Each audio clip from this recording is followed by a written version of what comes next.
pala po, nagluluto naman tayo ng haliman kay dito ng sila. Ito natin ng konting tubig. Ilagay na po natin yung celery.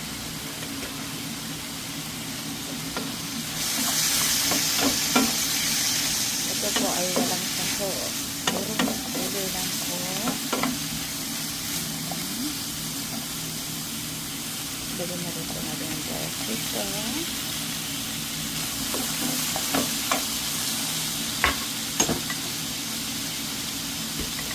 Timplahan po natin yan ng soy sauce.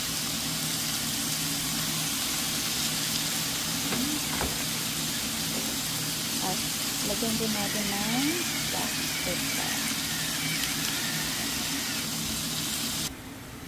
Ilagyan na rin po natin yung cabbage.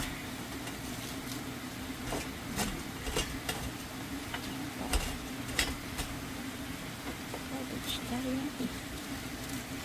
Lagyan ng konting oyster sauce, pampalasa. Ayan, ito na po ang aking pinaghalo-halong gulay, sari-saring gulay. Hanggang sa muli po, maraming salamat. God bless po sa ating lahat. Bye-bye.